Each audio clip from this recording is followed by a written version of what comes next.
first Jews that came to Italy even predate the Roman period, because they came at the time of the Maccabees looking for mercenary soldiers, and so that was several hundred years BCE. And now in Pompeii, to see the ruins there after the eruption of Vesuvius, there is now a specifically Jewish tour available, because they have found the area where the Jews lived, and also the fact that many of these Jews functioned as indentured servants, and had an area where they lived, had a synagogue, and various artifacts have been uncovered, which makes the tour for Jews and others particularly exciting. Well, I'll tell you, for me personally, because I also come from a Sephardic background, this is particularly enriching, and I'll tell you why. Because there are various theories of who the modern Jews are. Where did they come from? And one way of disconnecting Jews from their actual history, and particularly Sephardic Jews, meaning directly back to Spanish Jewry and then back to Roman Jewry and back to Greek times, is to say, oh, the European Jews, particularly the Eastern European Jews, are actually coming from a kingdom in what would be Russia today, the Khazars, and really there's no geographic or spiritual or historic connection between all of these Jews in Europe and the land of Israel. And I think pretty much our traditions would make it quite clear that we have a direct line back to Eretz HaKodesh, to the Holy Land. Yes, indeed. Yes, indeed. One other thing about strangers at my door, I have to tell you that I don't have anything to show you, and for a good reason, but there are many, many other artifacts that come my way, and these are in the form of jewelry, Jewish jewelry, where beautiful cameos, where the etching is the Magen David, beautiful earrings with the pomegranates. And women wear these, they come and they show them to me, and they say, what's really interesting, we wear these on Friday night. And I say, why?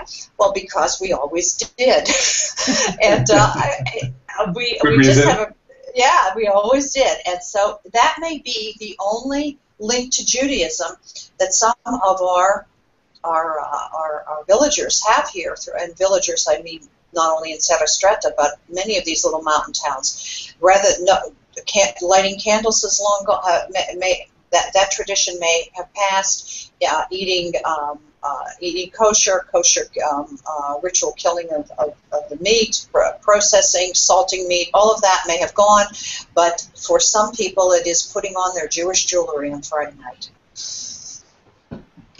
Well, I think that is a great place for us to tie up this episode, because every woman loves good jewelry, and what's better than jewelry that was like passed down? You know, my favorite pieces that I have came from my grandmother, and who knows where some of those pieces came from. So this has been another great episode. Rabbi, any closing comments before we turn it over to Carl to share his thoughts? Well, I will mention that there is a special meal called the Mimuna that happens on the first day after Passover, when families eat. They're leavening for the first time. They introduce bread back onto the family table. This is a Sephardic tradition, and at the Menuna meal, the oldest person in the family gives a piece of jewelry to a younger relative. So there you go, good jewelry. Gotta have good jewelry. All right, Carl, what's your closing thoughts for this week's episode? I think I mentioned this in another show, but this, anyone who's grown up, certainly in New York, as I did, in Queens, where high school was, 1/3 Jewish, 1/3 Italian, 25% African American, and 25% Irish. Invariably, if the different ethnic groups, and we were all born in America, but we all had grandparents who spoke some other language. But invariably, if there was a connection with another ethnic group, and it was the Jewish kids and the Italian kids. And I remember always feeling when I went into an Italian home, it was like being in a Jewish home. There was a grandparent who spoke another language. Everybody was worried about if you had eaten enough. There was a tremendous emphasis on you know, how are you doing in school?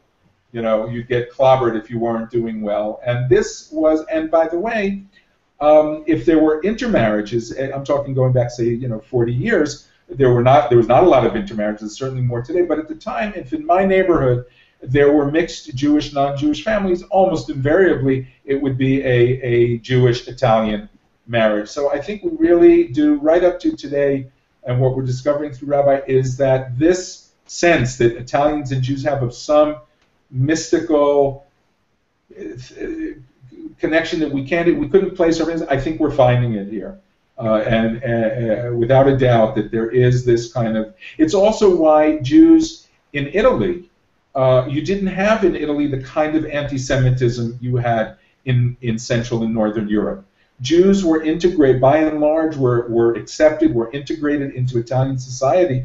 I mentioned, and with this I'll close, that Laura Capone, who was Jewish, Sephardic, and married to Enrico Fermi, who was the great physicist, one of the great physicists of the 20th century, who was not Jewish, but they were married. They had to get married in a court because they couldn't have a religious marriage. And Laura Capone's father was one of the highest-ranking naval officers, an admiral in the Italian Navy in World War I. And you know that was totally acceptable in Italy. So I think it's also very touching that Italy has this very strong tradition of tolerance. I mean, the overall Italy, and I think that's one we see it today.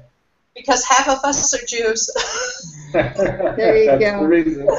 All right, everyone. And I actually fall into that category of being a Jewish person married to an Italian. My daughter's last name is Capizzoli. So there you go. We're all here. Well, this has been another wonderful episode of Secret Jews. Today's episode, Strangers at My Door. Rabbi shared some stories of people that actually hike up the mountain, and I can tell you, having been there just a little under a year ago, it is a bit of a hike. You have to really have a purpose to want to share these stories with Rabbi, so we commend those people that seek her out to connect with her. This has been another episode of Secret Jews, uncovering hidden Jewish traditions. Join us again for our next episode, and we look forward to sharing these stories.